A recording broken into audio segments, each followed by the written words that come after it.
ውድ የህይወት በቤት የዩቲዩብ ቻናል ተከታታዮቻችን እንዴት ናችሁ? እኔ ይመስገን ሞላ ነኝ። ጋብቻና ቤተሰብ ላይ ነው እንግዲህ የምሰራው። በዚህ መልእክትና በዚህ ሀሳብ ወደ እናንተ በተከታታይ ሀሳቦቼን አደርሳለሁኝ።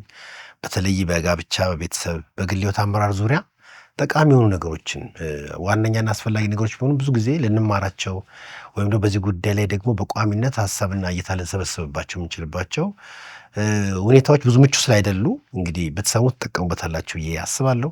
ባለፉት ጊዜያቶች መጽሐፌን በተመለከተ ለጋብቻችሁ የሚለው መጽሐፍ በተመለከተ በተወሰነ መልኩ እያቀረብኩላችሁ ነበረ። እስቲ ለምን ደግሞ ትንሽ ብሬክ እንውሰድና ብለን ደግሞ የተወሰኑ ከመጽሐፍ ውጭ ባሉ ደግሞ ሀሳቦች ደግሞ የተወሰኑ ነገሮችን አብረን ደግሞ እንካፈልና መጽሐፉን ደግሞ ካቆምንበት እንቀጥላለን ማለት ነው። እንግዲህ እነዚህ ቪዲዮዎች አንድ 20 ደቂቃ ይፈጃሉ። ታግሳችሁ ብትሰሙት በጣም ጥሩ ነው። በአሁን ጊዜ ያው ይባላል የሰዎች የትኩረት ነገር በጣም አናሳ ሆኗል። ከዚህ የተነሳ ጥልቀት ያለውን ነገር ለማወቅና ለማግኘት ወይም ደግሞ ማስተዋልን ለማዳበር ብዙም ችግር እየፈጠረ ነውና 20 ደቂቃ ብዙ አይደለም። ስትቀመጡ ምን አስባችሁበት ብትሰሙት ወክም እያደረጋችሁ ብትሰሙት በጣም ጥሩ ነው ላለው። እንግዲህ ዛሬ የምጀምርበት ርዕስ በሁለት ክፍለ ጊዜ የሚሆን አንድ ርዕስ ሰጣችኋለሁ። እሱም የዶሜስቲሲቲ በሚል በተለይ ለቤት የሚሰጥ ዲቮሽን ማለት ነው። ለቤት የሚሰጥ ትኩረትን በተመለከተ አንዳንድ ሀሳቦችን አካፍላችኋለሁ ማለት ነው። ዶሜስቲሲቲ በምንልበት ጊዜ ለቤት የሚሰጥ ትኩረት ብዙ ጊዜ በዚህ ጊዜና ሰዓት ከቤት ውጭ ላሉ ነገሮች በጣም ትኩረት ስለሚሰጡ ቤት ትኩረት ስላልተሰጠው ሁሉ ነገር ደግሞ የሚነሳው ከቤት ስለሆነ የውጭው ነገር ሲበላሽ ይታያል። እንደምታውቁት የኛም የሬዲዮም የዩቲዩብም የፌስቡክም የቴሌግራም ግሩፑም በአጠቃላይ የህይወት በቤት የሚል ሀሳብ ነው እና በቤት ውስጥ ስላለ ህይወት ነው የምናነሳው። ስለዚህ ዛሬም ለቤትና ለቤተሰብ ህይወት መታመን ቤትን መውደድ በተመለከተ ለቤት ያለ መሰጠትን ሀሳቦችን አካፍላችኋለሁ ማለት ነው እና አንድ ጥያቄ በመጠየቅ ልጀምር። እንግዲህ ማናችንም ከቤት ውጭ አይደለንም። ቤት አለን፣ እንደገና ደግሞ መስሪያ ቤትም አለን እና ትኩረታችን ለቤት ከምትሰጡትና ለመኖሪያ ቤት ከምትሰጡት ትኩረትና ለመስሪያ ቤት ከምትሰጡት ትኩረት የትኛው ነው ብልጫ ያለው? በየትኛው ትኩረት ነው ሌላኛውን ቤት የምታንቀሳቀሱት? ወይም ደግሞ የትኛው ቤት ለየትኛው ቤት? መስሪያ ቤት ለቤት ነው፣ ቤት ለመስሪያ ቤት ምን ያህል ይገናኛሉ? መሰረታዊ ነገር የትኛው ቢጀመርና ፋውንዴሽናል የሆነው ቦታ የትኛው ነው ብዬ ብጠይቃችሁ ለየትኛው ትሰጣላችሁ? እንግዲህ ለቤት ነው፣ ለመኖሪያ ቤት ነው፣ ለመስሪያ ቤት? ይሄ እንግዲህ እያንዳንዳችሁም ጠይቀው ጥያቄ ነው። ለዚህ ጥያቄ መልስ ለመመለስ ካስፈለገ ለቤት ያለን መረዳትና ትርጉም ላይ ይመሰረታል። ለቤት ያለን መረዳትና ትርጉም ቤት ምን እንደሆነ ማወቅና መረዳት ላይ በሚመሰረት መልኩ ነው መልስ ልናገኝለት የምንችለው። ለቤት ያለን እይታ የወረደ የተበላሸ እስከሆነ ጊዜ ድረስ ላናስቀድመው እንችላለን። ዛሬ የብዙዎቻችንም ውድቀትና ስተትም ደግሞ የሚጀምረው በዚህ አቅጣጫ ነውና የትኛው ነው ለእናንተ ዋነኛ? ቤታችሁ ነው መስሪያ ቤታችሁ? ሁለቱም አያስፈልጉም አልኩም፣ ግን ዞሮ ዞሮ በፕራዮሪቲ ይቀመጡ ቢባል የትኛው ሁለቱም አስፈላጊ ናቸው። ነገር ግን ፕራዮሪቲ የሚሰጠውና ትኩረት የሚሰጠው የትኛው ነው ለሚለው ሀሳብ ነውና ብዙዎቻችን ትኩረት በሰጠነው አካል ላይ ውጤታማ ሆነን ትኩረት ባላገኘው የህይወታችን ክፍል ዙሪያ ደግሞ ያው ፌል እናደርጋለን፣ ነገሮች ይበላሹብናል ማለት ነውና መኖሪያ ቤት አለ፣ መስሪያ ቤት አለ። ከዚህ አንጻር የትኛው መቅደም አለበት? እንግዲህ እኔው ልመልስላችሁ የራሴን ሀሳብ። ቤት ትኩረት ሊሰጥ ይገባል፣ ወይም ደግሞ ቤትን ያላማከለ ህይወት ሁሉ በብዙ መልኩ ልክ አይደለም። የቤትን ምንነት በምናውቅበት ጊዜ ችግሮችን መፍታትም እንችላለን ማለት ነው። የቤትን ምንነት በተለይ በዚህ በቅድመ ዘመናዊነት ዓለም ከቅድመ ዘመናዊነትና ከዘመናዊነት በኋላ ባለው የሰዎች አኗኗር ፕራዮሪቲ ስለተቀያየረ ለቤት የሚሰጠው ትኩረት ሲለዋወጥና አናሳና ከፍ ሲል የሚታይባቸው ብዙ ነገሮች አሉና ብዙ ጊዜያችሁን፣ ገንዘባችሁን፣ ትኩረታችሁን የምታሳልፉበት ቦታ ውጤታማ ልትሆኑ ትችላላችሁ። ነገር ግን ትኩረት ለማይሰጠው በምንሰጥበት ጊዜ በብዙ መልኩ ክፍተትን ልናስተናግድ እንደምችል ደግሞ መታወቅ አለበት እላለሁ። እንግዲህ ቤት በምንልበት ጊዜ የማንነት መተርጎሚያ ነው። ቤት ማለት አንድ ሰው ቅርጽ የሚይዝበት ነው። በባህሪው፣ በአስተሳሰቡ፣ በእውቀቱ፣ በህይወቱ፣ በሁሉ ነገሩ፣ በግንኙነት ስርዓቱ ቅርጽ የሚይዝበት ቦታ ነው። ብዙዎች ዛሬ በቤታቸው ቅርጽ ስላልያዙ ነው የማህበረሰብን ቅርጽ የሚያበላሹት የሀገርን የብዙ ነገር ሊያበላሹት የሚችሉት ማለት ነው። እንግዲህ አንድ ጥያቄ ልጠይቃችሁ። ቤትህ የት ነው ስትባሉ ወይም ቤትሽ የት ነው ስትባሉ መልሳችሁ ምንድን ነው? ቤትህ የት ነው ወይም ደግሞ ቤትሽ የት ነው በሚባልበት ጊዜ ስፍራውን ብቻ አይደለም። ስፍራውን ብቻ ማለት አይደለም። አንተ ያደረገው ቦታ የቱ ነው እንደማለት ነው። አንቺን አንቺ እንድትሆኝ ዛሬ እንደዚህ እንደሆንሽው እንድትሆኝ ያደረገው ነገር ማን ነው ማለት ነው። ስለዚህ ቤት የት ነው ማለት የታደግክም ነው። እንደዚህ ማንነትና ሁኔታ ኬት አገኘህና ኬት መጣልህም የሚል ሀሳብ ነው ማለት ነው። እና የቤታችን ሁኔታ ማንነታችን በደንብ ይተረጉማል። ዛሬ ማህበረሰብ የሚያድግበት ነገሮች የሚሰሩበት ትክክለኛ ቦታ ቤት ነው። ለቤት ስለሚሰጥ ትኩረት ነው በእነዚህ በሁለት እንደዚህ ቪዲዮዎች ሀሳቦቼን የማካፍላችሁ። እንግዲህ ቤት በምንልበት ጊዜ ሰፋ ባለመልኩ ብታዩት ሰውና እንስሳ አብሮ የሚኖሩበት በትክክለኛ መልኩ የሚኖሩበት ነው ስፍራ ነው። ህይወታቸውን፣ እንቅስቃሴያቸውን ሰውም እንስሳም በጋራ በአንድ ጣራ ውስጥ ሆኖ በአንድ ቤት ውስጥ ሆኖ ብዙ ነገር ያደርጋል። ቤት በጣም ብዙ ነገሮችን ነው። የሰውና የእንስሳትን ማየት ትችላላችሁ። የውጭ ሰው አለ፣ የቤት ሰው አለ፣ ትንሽ አለ፣ ትልቅ ሰው አለ። በቤት ውስጥ እነዚህ ሁሉ አካሎች ይገኛሉ። እነዚህ አይነት ህይወት ነው በትክክል ሲገነባ ለውጭ ህይወት ትርጉም ባለው መልኩ የሚሰጠው። ስለዚህ ሰዎች ወደ ጋብቻ እንኳን ሲገቡ ስለ ቤት ምንነትና ስለ ቤት ኃላፊነት በደንብ አውቀው መግባት አለባቸው። ቤት ውስጥ ካደገ በኋላ ሰው ቤት በሚመሰረትበትም ጊዜ ምን አይነት ሰውና ምን ማድረግ እንዳለበትም እንዲረዳ ያደርገዋል ማለት ነው። ለምሳሌ በቤት ተሰርቶልን ተዘጋጅቶልን ሊቀርብልን ይችላል። ቤት ግን በሚመሰረትበት ጊዜ ደግሞ አዘጋጅተን ልናቀርብ እንችላለን ማለት ነው። እነዚህ ሁለት ነገሮች ናቸው። ተዘጋጅቶለት ቀርቦ ባደገበት ሰው ቤት በሚመሰረትበት ጊዜ ደግሞ አዘጋጅቶ ለሌላው ለቤቱም ሊሆን ይችላል ሊያቀርብ የሚችልበት ኃላፊነትን ይወስዳል ማለት ነው። እንግዲህ አሁን ካለንበት ጊዜ ይልቅ ከቅድመ ዘመናዊነት በፊት ቋሚና የተረጋጋ የቤት ስርዓት ነበረ። በአሁኑ ሰዓት ግን ቤት ቋሚም እንዳይሆን እንዳይረጋጋም የሚያደርጉ ልናነሳቸው የሚገቡ በጣም ብዙ ጉዳዮች አሉ። ቤት ከቦታ ያለፈ ትርጉም አለው። ቤት ስንል የአንድን ሰው የህይወት ሁለንተና የሚቀርጽና ማንነቱን ምን እንደሚያደርግ የሚወስን ቦታ ነው። ዛሬ ማን ነኝ፣ ምን እያደረግኩኝ ነው የሚለውን ነገር የሚወስንልን ካደግንበት ቤት ያመጣናቸው ነገሮች ናቸው ማለት ነው።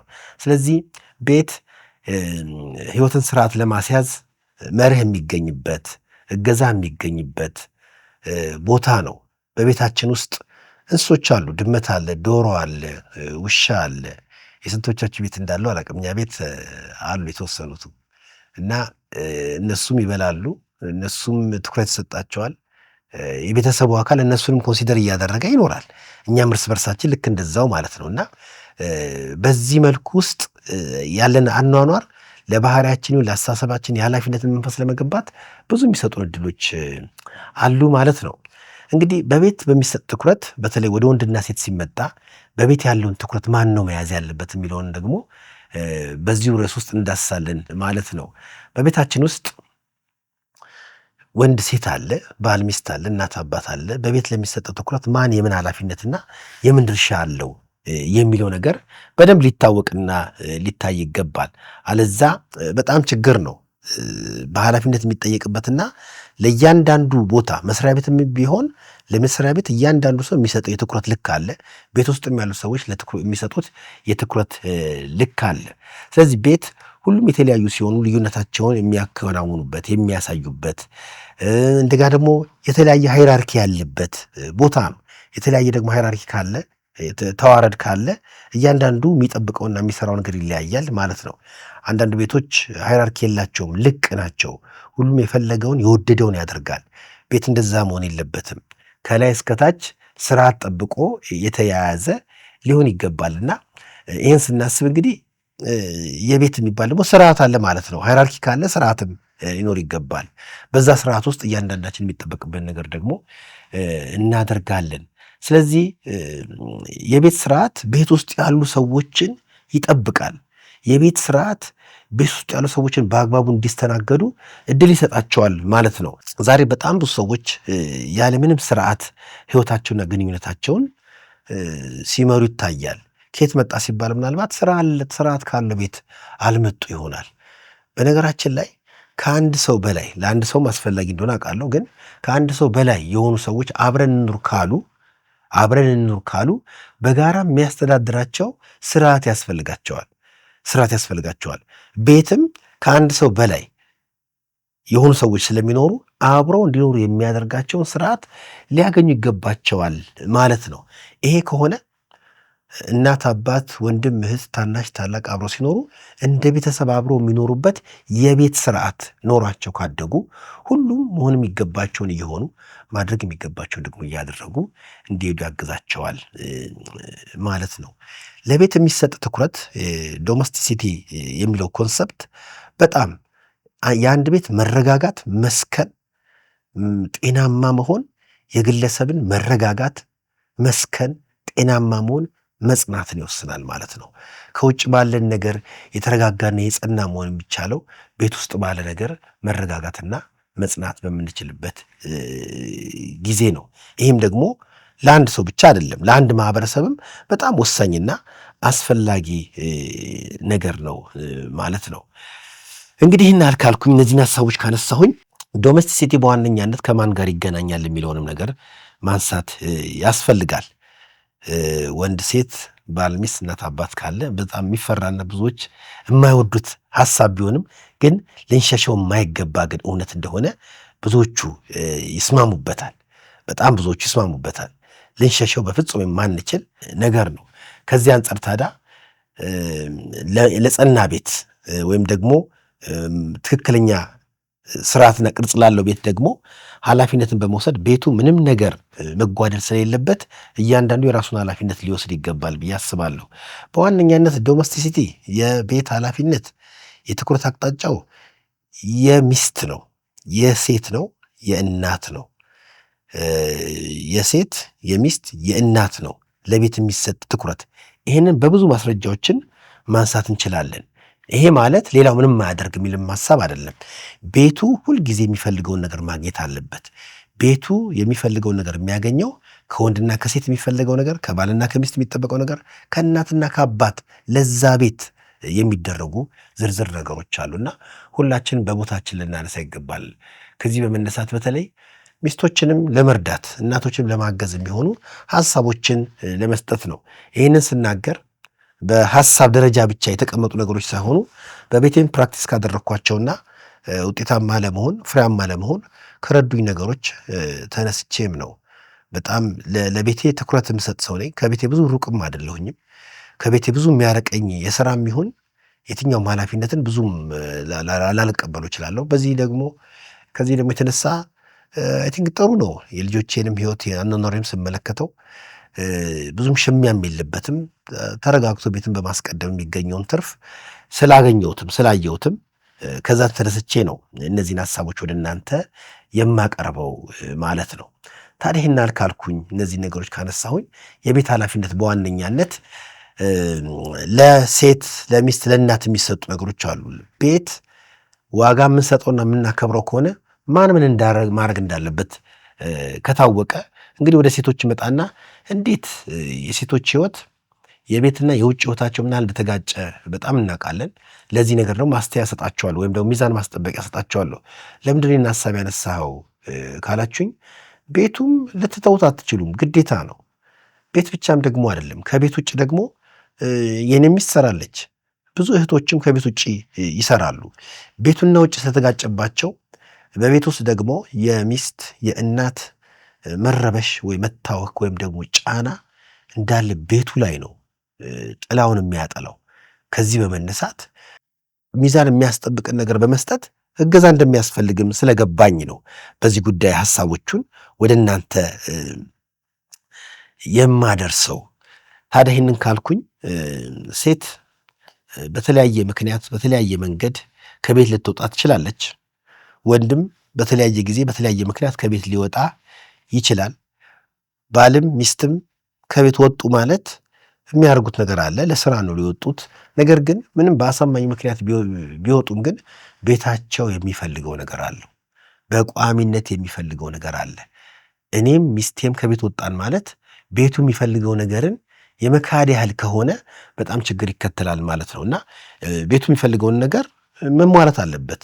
ውጭው የሚያስፈልገውን ነገር ማድረግ ለምሳሌ ተቀጥሮ የሚሆን ስራ የሚሆን አስገዳጅ ነገሮች አሉ። በግድ ሊያሟላ እንዲችል የሚያዘው፣ አለዛ ይቀጣል፣ አለዛ ይከስራል። ብዙ ጫና የሚያመጡ ነገሮች አሉ ከውጭ ላሉ እንቅስቃሴዎቻችን። በቀላሉ ግን ለመተው የሚቀለው ግን ቤታችን ነው። ቤትን በቀላል ከተዋችሁት በከባዱ ውጭ ላይ ደግሞ ዋጋ ትከፍላላችሁ ማለት ነው። በምንም ይሁን በምን ቤቴ የሚፈልገው ነገር ከታወቀ ሚስቴ የሚጠበቅባትን እንኳን ነገር ባታረግለት ያንን ነገር ቤቱ ስለሚፈልገው የማድረግ አቅም ሊኖረኝ እኔ ይገባል። ቤቱ የሚፈልገውን ነገር ለማድረግ አንደኛው አካል እንኳን ቢያጎድለው አስተዋይ የሆነው ሰው ያን ነገር ለማሟላት ትጋት ሊይዝ ይገባዋል ማለት ነው። ስለዚህ በዚህ አቅጣጫ ስንቶቻችሁ ቤታችሁ ቅኝቱ ልክ ነው? አኗኗራችሁ ስንቶቻችሁ ልክ ነው? ውጪ ጥሩ ለብሳችሁ፣ ጥሩ በልታችሁ፣ ጥሩ ስቃችሁ፣ ጥሩ ተናግራችሁ፣ ጥሩ አዳምጣችሁ ወደ ቤት ስትመለሱ የቤት ህይወታችሁ ምን ያህል የተረጋጋ ነው? መረጋጋትና መስመር ከያዝ ካለበት በመጀመሪያ ደረጃ መስመርም ሊይዝ የሚገባው የቤት ነገር እንደሆነ ሊታሰብበት ይገባል እላለሁ። አንዳንዴ በቤት ውስጥ ምን ተሰራ ብቻ ትርጉም የለውም። ስርዓት የሌለው ቤት ማንም ምንም ሊሰራ ይችላል። ግን በቤት ውስጥ ያለ ነገር ምን ተሰራ ብቻ ሳይሆን በማን ተሰራ የሚለውም ነገር በጣም በጣም ወሳኝ ነገር ነው። አንዳንድ ነገሮች እኔ ሰርቼው ሊሆን ይችላል፣ ግን ከእኔ መስራት ይልቅ የሚስቴ መስራት ይልቅ ዋጋ ሊኖረው ይችላል፣ ትርጉምም ሊኖረው ይችላል። በማን ተሰራ የሚለው ሰው የሚለው ጥያቄ የሰራው ሰው ለሰራለት አካል ጋር የሚያደርገው ግንኙነትና እይታ ቅርበት በብዙ መልኩ ሊጠቅመው ይችላል።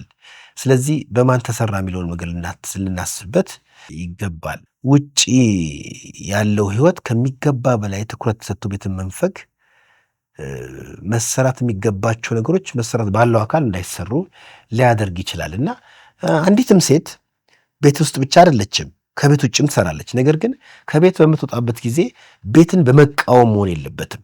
ለውጭ በሚሆን ህይወት ራሷን ማስተካከል አለባት። አንዳንድ ሴቶች ከቤት የሚወጡት ቤትን በመቃወም ነው። ቤትን ይጠላሉ፣ የቤትን ኃላፊነት ያዋርዳሉ፣ ያጣጥላሉ።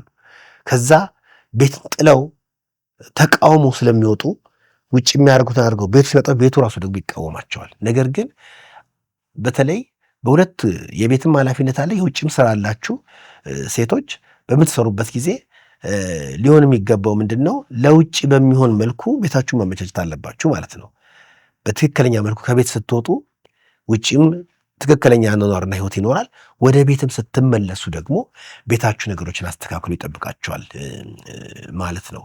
ይህም በማድረግ ለቤት የሚሰጠውን ትኩረት ሚዛን በማስጠበቅ የመጨረሻውን ቃል እንዳትረሱት፣ ቤትን በመቃወም ሳይሆን ለውጭ በሚሆን ህይወት ቤታችሁ ማስተካከል አለባችሁ። የቤት ኃላፊነት የሴት ነው፣ የሚስት ነው፣ የእናት ነው። ምን ምን ሲባል በጣም ፕራክቲካል የሆኑ የየዕለት ነገሮች፣ ዝርዝር ነገሮች አሉ። እነዛን ነገሮች በዛ ድርሻ ውስጥ ግን እሷ ደግሞ እንድትወጣ የባል የአባት የወንድ ደግሞ ድርሻ አለ። እሷ ኃላፊነቷን እንድትወጣ እሱ የሚያደርገውም ነገር አለ እና እንደዚህ መስመር ጠብቀን ይዘን ማንሄድ ከሆነ ግንኙነቶቻችን ይበላሻሉ ማለት ነው።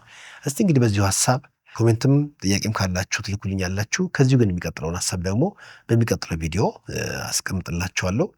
በዋነኛነት ዓላማዬ ለቤታችን ትክክለኛና እውነተኛ ትርጉም በመስጠት ከመስሪያ ቤትና ከቤት የትኛው መቅደምና መብለጥ እንዳለበት፣ የየትኛው ቤት ለየትኛው ቤት መሰረትነት ሚናን መጫወት ይችላል የሚለውን ነገር በመገንዘብ ከተረጋጋ ሰላማዊ ከሆነ እረፍት ካለበት ቤት እኛም ልጆቻችንም እንዲወጡ ለማድረግ ነው። ዛሬ ሀገር ያልተረጋጋው የተረጋጋ ቤት ስለሌለ ነው።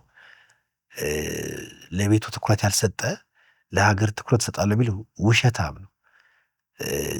ለሀገር የማደርገው ትልቁ ስጦታ በጤናማና ትክክለኛ ቤት በመኖር ለልጆቼ ለሚስቴ የመረጋጋት ምክንያት በመሆን ቤቴን በማክበር ነው። እንግዲህ ይህን ይመስላል። ጥያቄና ሀሳብ ካላችሁ ልትልኩልኝ ትችላላችሁ። በሚቀጥለው ቪዲዮ ደግሞ ቀጣዩን ነገር እሰጣችኋለሁ። ስላዳመጣችሁ እጅግ አድርጌ አመሰግናለሁ።